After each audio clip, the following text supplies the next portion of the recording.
Okay. Bon appetit. That's it. And Danny, you're a restaurateur. You have been in all type of restaurants. Like, is this something that you picked up there, or how do you pick up all of your knowledge over the years? It has nothing with working in a restaurant.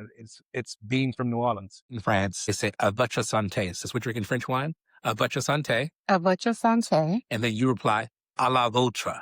A la vôtre. À la vôtre. So to your health. And then that à la vôtre means and to yours.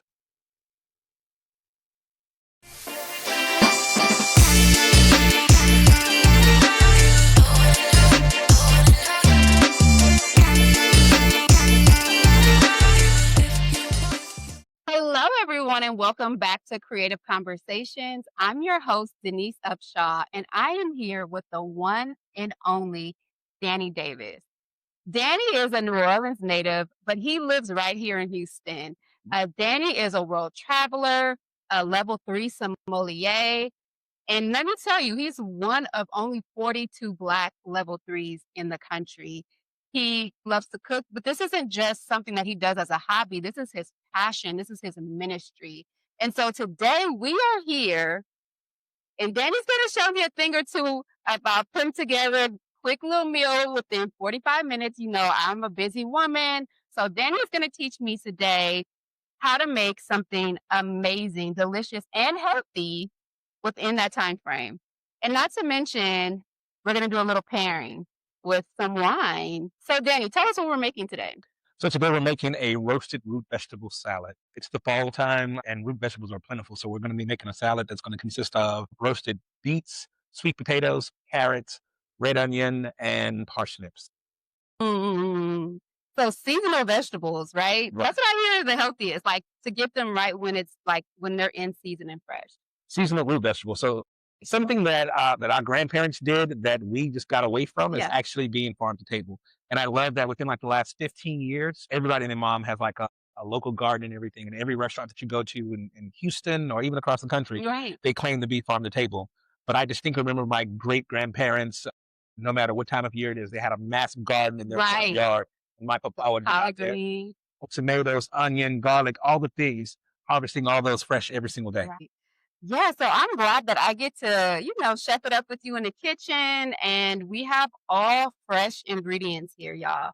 So what do we need to do first? I've already washed my hands. So did I. I washed my hands and I also gloved up because I'm going to get it kind of messy. But just so you can see what we have here. So right here in front of us, we have our root vegetables. So again, we have beets, we have sweet potatoes, we have carrots, we have parsnips, and also some onion. So basically all you're going to do is I always have a junk bowl when I'm using vegetables because I compost everything. Ooh, that's so smart. And I can even feed it to my dog too, the little shavings. Keep them healthy too. Exactly. So I always have a trash bowl. Okay. And all you want to do is just literally just shave your carrots, like all your vegetables, shave them. And the key to your salad is that you want all of your vegetables to be the exact same size because you're going to roast them and you want them to be the exact same thickness. All of the root vegetables are very, very hard, just like this carrot, just like the sweet potato. Right. And you really want to cut it into no more than maybe like 1 centimeter cube. Okay.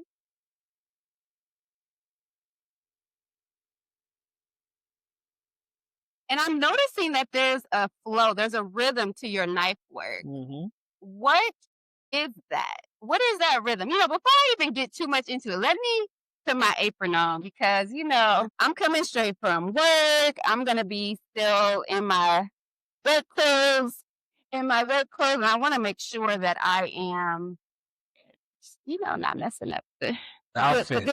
The outfit, yeah. All right. So basically, all of your vegetables, you're going to cut them up to that exact same size, like 1 centimeter cube. Same thing with the sweet potatoes, the beets, the parsnips, and all the things. Whenever I buy beets, I try my best to get like the entire beet because whenever you go to like places like, Kroger or anything like that, if you do find the beets, they'll normally just be the bulb. But I like to buy the entire beet because whatever I don't use in this salad, I actually can juice. I can make tea out of the stems and everything. For our salad, we're actually going to use the leafy green part to make part of our salad. So in this here bowl here, we actually have arugula, my favorite green. Yeah. One of my favorites too. It's very, very peppery, fresh. It gives a little elevation to any salad for sure. Right. Mhm. So then right here, what we have are the actual greens from the tops of the beets. So they've already been washed really, really good in some cold water. I put a little bit of salt to attract any of the additional dirt, rinse it off like 3 or 4 times, and then paper towel dry. Stack it on top of each other, roll it up like you do with mustard greens, and again, you're just going to run your knife through it. Okay. See, this is the part I am really good at. I don't know if you guys know, but I have an honorary degree from the Food Network, and I plan to practice that right here. So go ahead. Okay, Denny, let me show you a little something. Remember, the knife is really, really sharp, so let your Yes. knife do all the work.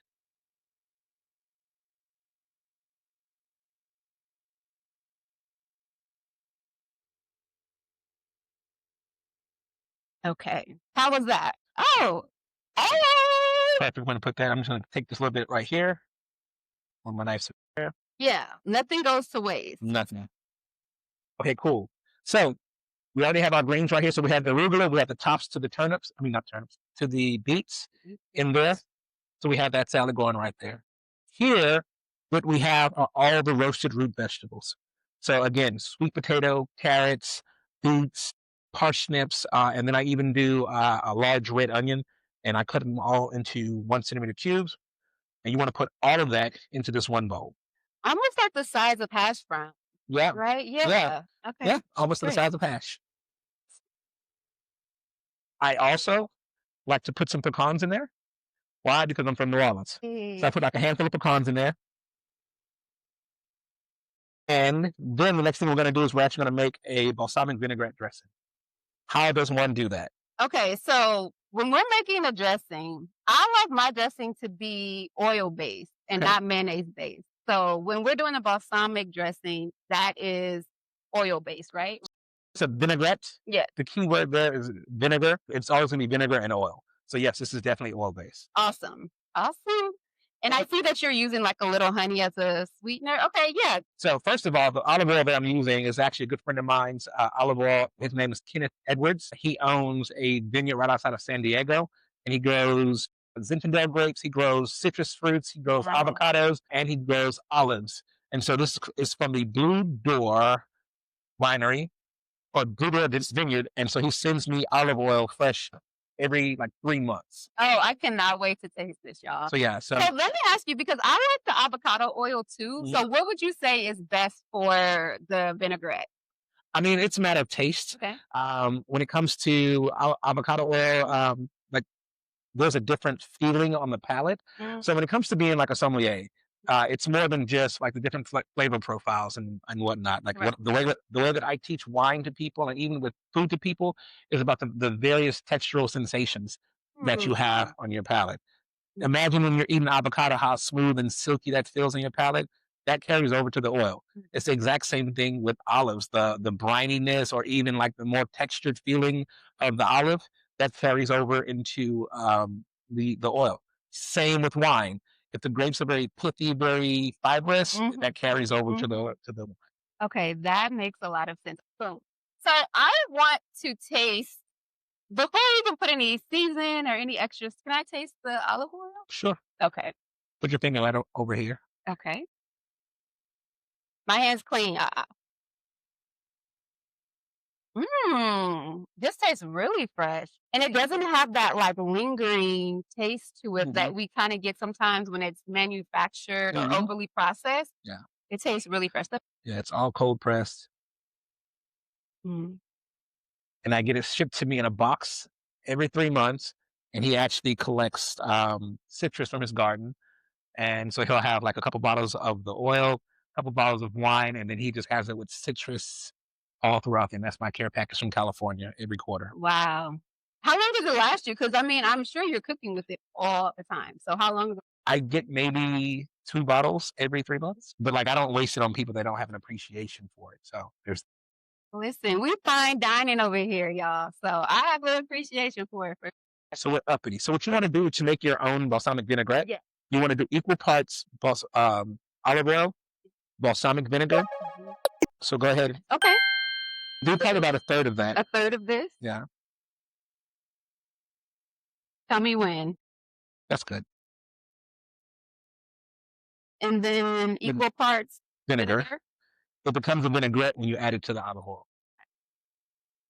A little bit See, more. I would normally, because I don't like mine as acidic, so I would normally probably put A little more olive oil. a little more olive So oil. leave that out. This is for Okay. you, so go ahead. Okay, thank you. So a balsamic vinaigrette is balsamic vinegar, olive oil, Dijon mustard. Okay. So do about a tablespoon. Grey Poupon. Remember those commercials? Yes. About Put a tablespoon? Okay. Yeah. That's A little bit more. A little more? Okay. Yeah. I probably did a teaspoon. And something that I like to do is I like to put some honey in there just to liven it up just and brighten it just a bit. Okay. So you can do like a generous squeeze of that. Okay. We're watching our carbs, so we're gonna leave it alone. That'll be good. And then I should have gotten this already. Just a little bit of salt and pepper. Yes. Now, do we really need to have like the cracked salt and the cracked pepper? Or is that, just a trend right now? It's just a trend. You don't have to do all that. Got you.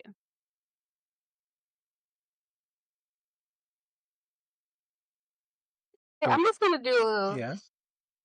I'm gonna do my little chef day. Yeah. You gotta make sure it bounces off your. Oh, it has to bounce off your elbow. Okay, I see. And then all you do is you take your that's why we do it in a mason jar. Put your lid on. Oh, this is perfect because then you can save it. Oh, Shake it. Not like this. I'm not shaking it right. Gotta shake it hard. Okay. See, one thing that I appreciate about Danny, I've cooked with Danny before. Danny does not play when it comes to doing it the right way. He's all about mastering the fundamentals. And that is why I just knew this was going to be an excellent, excellent episode with him. So, but at this point, we should be tasting it, adding some extra little ingredients. Okay. A little bit more balsamic. And I have a little bit of Chenin. Oh, I've never used that. It's the same thing, but it's just concentrated balsamic vinegar. So let's go ahead and shake it again. Okay. I saw how you shook it. Let me make sure I shake it right.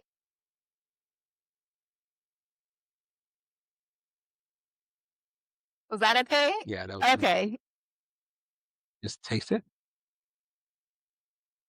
What do you think? Oh, it's perfect. Yeah. It is perfect. It's not so I like the little salt crystals are like playing off of my palate. It's not too acidic. It's not too sweet. I could eat a jar of this. So this is perfect. I get to take this home with That's me, all right? for you. Okay, awesome. Okay. So again, in your bowl, you have your greens, you have your roasted root vegetables, and you have some pecans. So this is your actual dressing. So you want to, I always say pour like half of it in there, and I'll go ahead and toss it for you once you pour half of it in there. Okay. So I like my dressing to be very light. So yeah, I think half is about good. Let's start with that. Okay.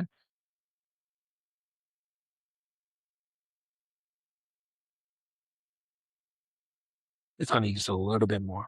A little bit more. Fun.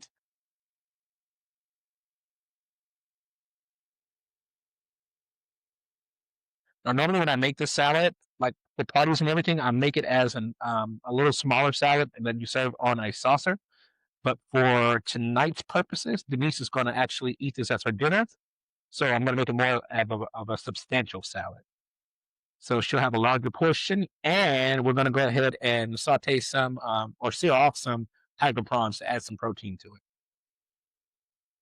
Okay, so that's ready there.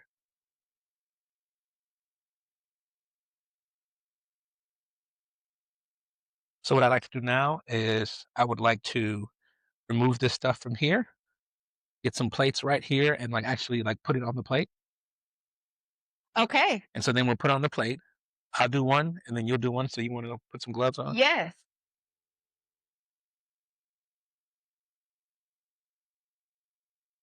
It is so good.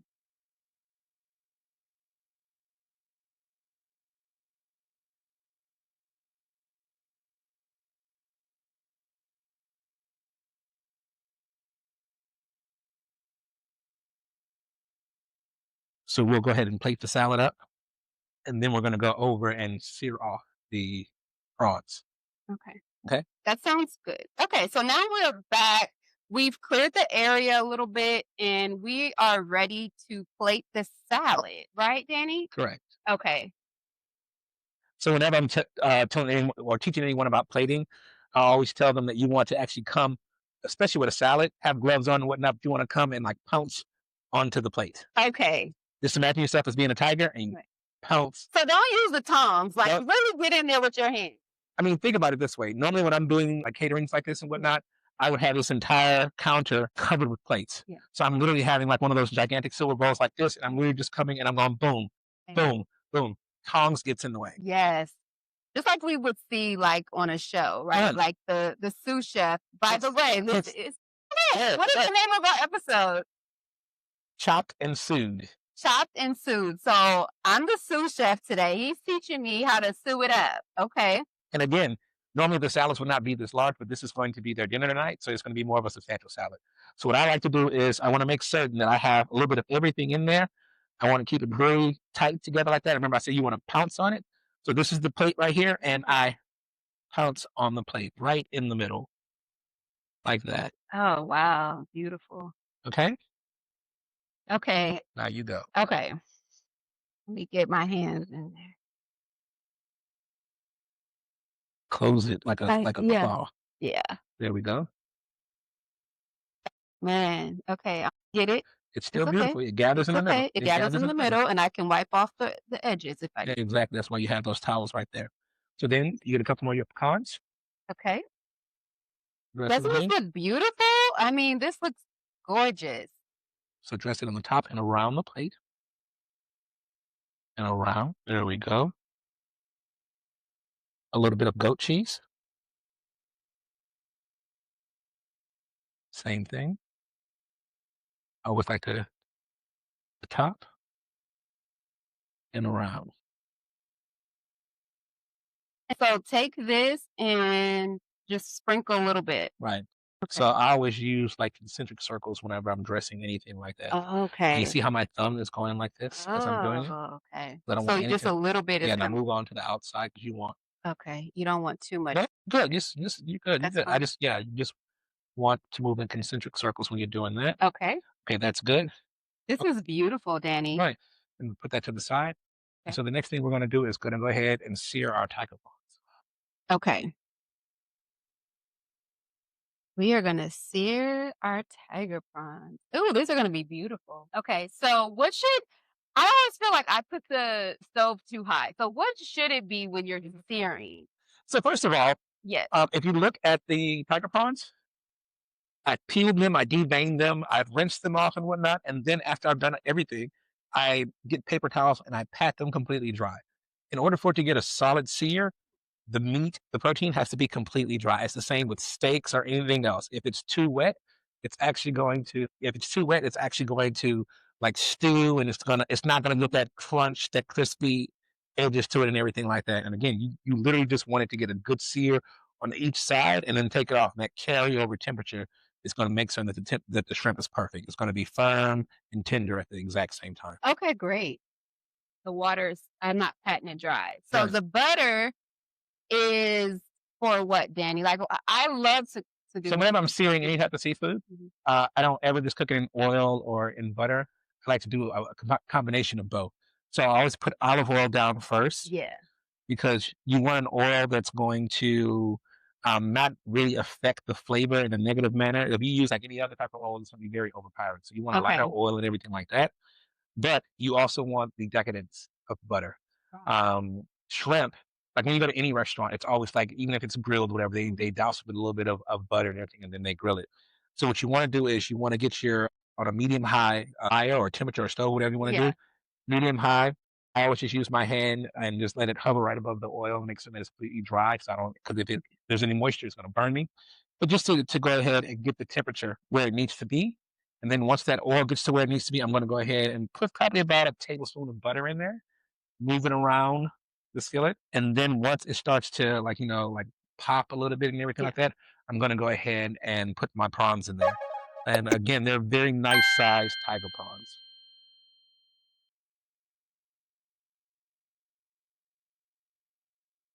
And Danny, you're a restaurateur. You have been in all type of restaurants. Like, is this something that you picked up there, or how do you pick up all of your knowledge over the years? It has nothing with working in a restaurant. It's being from New Orleans. Um, I started cooking when I was 7 years old, and some of my oldest, earliest childhood memories are cooking with my grandmother, cooking with my mom, my sister, my brothers, and everything. Um, Literally, one of my uncles, he's probably only like 13, 14 years older than me. He was the main cook in the house, and I just remember Uncle June, or his name is Uncle Lawrence, Yeah. but we call him Uncle June because he's a junior. Uncle June would get up every single morning and he would cook breakfast, and it wouldn't be just like cereal or just bacon Yeah. and eggs. But my uncle, he would like smother pork chops or smother liver and onions or whatever else. Or if he went hunting, he would do rabbit or whatever, raccoon. He would. Mm, Wow. mm, mm. So just when it starts to smoke a little bit, that's when you go ahead and put your butter in. Okay.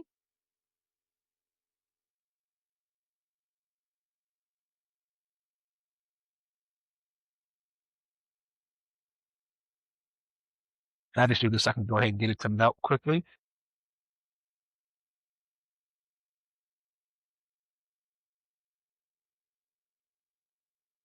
How long have you been cooking professionally, Um, or 20 even just in restaurants? 22 years. 22 years. Wow. So now that it's like popping like it wants to do, right before it just turns brown, Yep. I'll go ahead and I'll put my tiger prawns in there. Oh, you guys hear that? This smells so good. The butter is really giving me breakfast right now, but I use the butter for this very reason, for savory as well.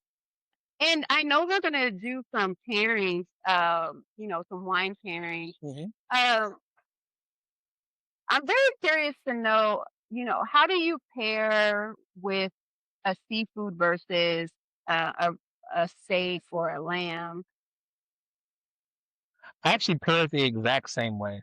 So the old school way is red meat, red wine, white wine, and I prefer to pair mine the old school way, and that is not just pairing the color of the meat with the color of the wine, but also with the manner in which it was cooked. So since something is cooked in butter and olive oil, Right. I wanted to use a wine that's very crisp and very acidic because you Mhm. need a wine that can actually cut through that fat and Yep. bring out that true essence of the protein. Right. And you're not just, the sommelier and the chef, but you're also a baker. Yes, I bake everything from scratch. My big mama, Adeline Robinson, taught me to bake when I was a young man. What's your favorite? Yeah, like what's one of your favorite things to bake? My absolute favorite thing to bake, uh, I have a safe, and in my gun safe, I have two recipes. And one of the recipes is my great Aunt Lucinda's sour cream pound cake. It's handwritten by her. She is, I think, 92 this year. And so I still have that in my safe. So that's my favorite thing to make, like for family functions and whatnot. And then when peaches are in, I make a really mean peach cobbler. Yeah. But especially for adults, I like to make a brandy macerated peach cobbler. Ooh, that sounds delicious.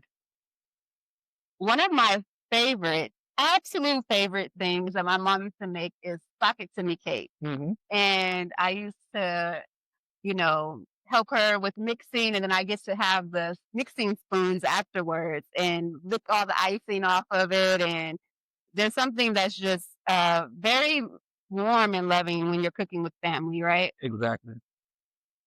Tell us, why did you cook that on the side as well?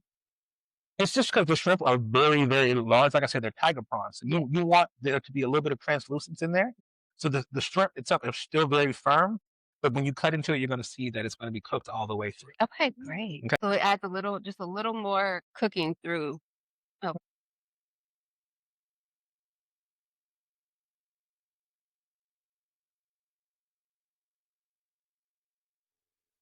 There we go. So wow, set it up right there. beautiful. Okay, so I don't have my gloves on, but my hands are clean. Is it okay if I grab? Yeah, go ahead. Okay.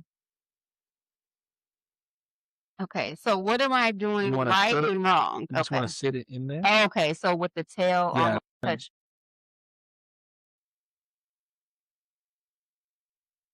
Okay. Perfect. Perfect. Then you want to put just a little bit of glaze on your shrimp, and then the dish is done. And what is a maybe a low carb option if someone is there sugar in this? Yes, by definition, there is sugar in it, but a lot of times with the glaze, all you have to do is just reduce the balsamic vinegar. So you can actually just cook it in a little like saucepan and just cook it down with a little bit of butter and just gradually let it reduce. But when you do that, it naturally releases sugars. Okay, got you.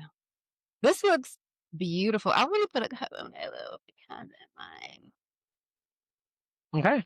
Bon appetit. That's it. Bon appetit. Chef's kiss. We have just finished making an absolutely beautiful dinner with Danny Davis You step on in the wine. Chopped and Sous'd episode. But now that this is ready to go, we need a little wine to pair with it. Most definitely.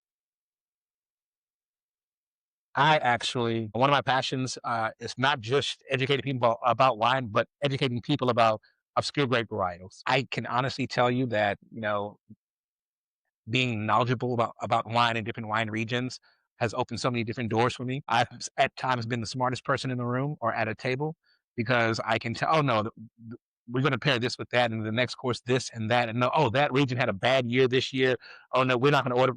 Just by being able to be knowledgeable about wines, people will be quiet at the table and like literally will let you lead. But again, I like to use obscure grape varietals because when you're in the presence of others, they automatically are going to assume that we're going to order Riesling, Right. Moscato, but there's nothing wrong with that. It's all relative. If you like Riesling and Moscato, then you like Riesling and Moscato. But I always like to tell them that you want to wow people. If you want to wow people, Yeah. name a grape varietal that they've never heard of. So today's grape varietal that we're going to use is called Chenin Blanc. Okay. And this is 3 by Wade. Right. So you know me, I always love to support Black-owned businesses and whatnot. But I don't like to do celebrity like brands or anything like that because people think just because you slap a celebrity's name on it that it's really good. The guy who is the winemaker and the main face of the company, other than Dwayne Wade himself, I met him at a restaurant, tried his wines, and the wine was freaking phenomenal. So like I've been a Okay. fan of them ever since. Today's purpose, we're going to use the 3 by Wade Chenin Blanc.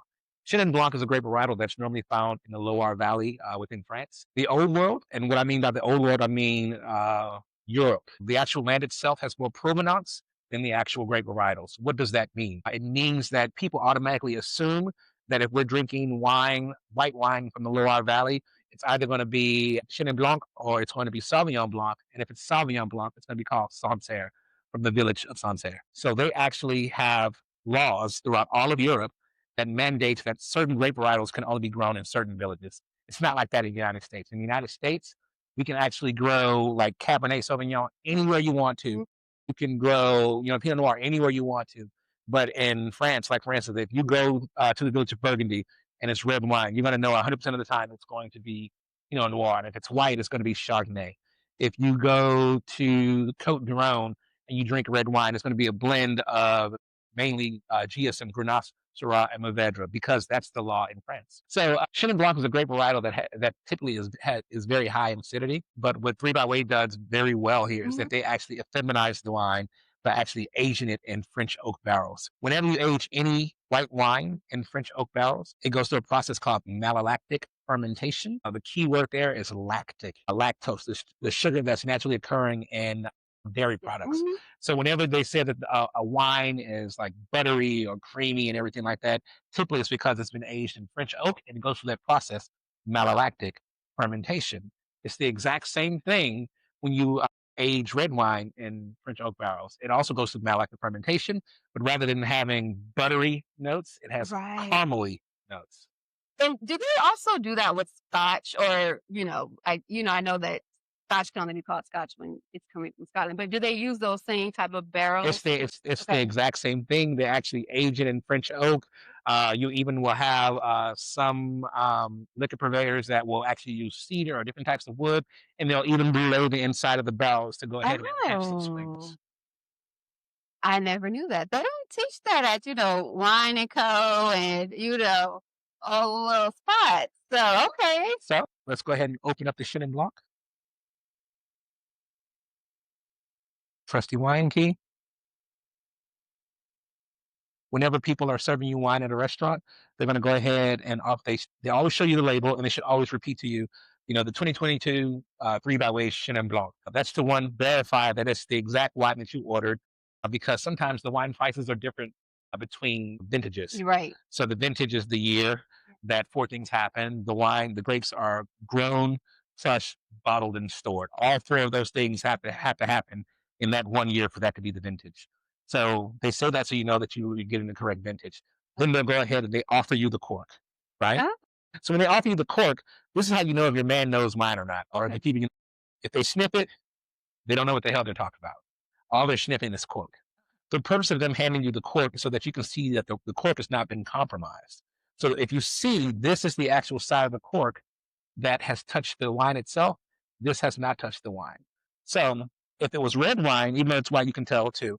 But if it was red wine and the bottle has been compromised, there would be a red line here showing that it's been like stored in a hot area and the wine is trying to get out. The wine could be cooked or poured, and that's what they're talking about.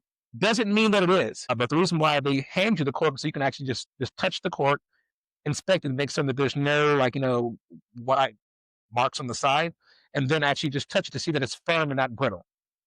So that's all it is. You should never sniff the cork. Okay. Okay. Then they'll go ahead and pour you probably about an ounce of wine. Are you right-handed or left-handed? I'm right-handed. So then you're just going to go ahead and swirl your wine. I know we were talking about what does that do and everything like that. So there's 22 naturally occurring amino acids in the world. Of those 22, esters and ether are found in wine. So what you're doing is you are actually agitating the esters and the ether that's in the wine. Oh, I smell it. Exactly. And once it's agitated enough, you're going to go ahead and actually nose your wine. So actually stick your nose in your wine. Don't let it hover above. It's your glass. It's your nose. It's your wine. Mm-hmm. So actually go ahead and stick it in. A couple exhalations and everything like that so you can get the true essence of the wine. You're literally doing foreplay with your wine. Okay. Okay? Once you've done that, you've noticed it, you can smell the peaches, the pears, the quince, a little bit of satsuma, a little bit of herbaceousness, a little bit of sage, a little bit of lemon peel. As I do smell the lemon. Okay? And then you're going to go ahead and you're going to sample the wine. But when you sample it, I know your mother told you don't ever slurp your food. Here, you always slurp. Because when you slurp, what you're doing is you're evenly distributing the wine over your entire palate. Oh, So like this.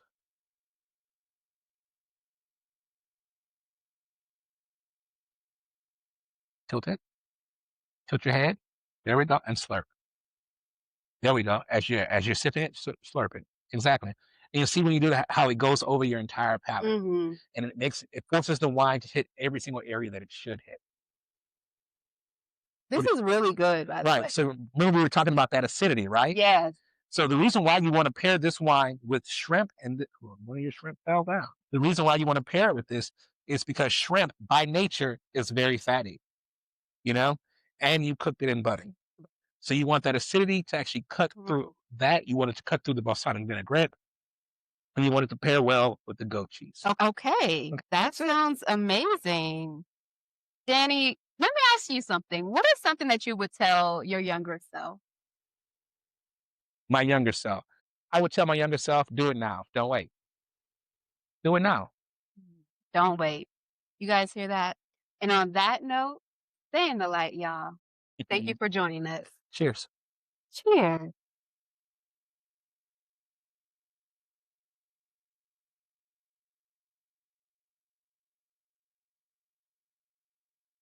Cheers in France, they say a votre santé. Is this what drinking French wine? A votre santé. A votre santé. And then you reply, à la vôtre. À la vôtre. À la vôtre. So to your health.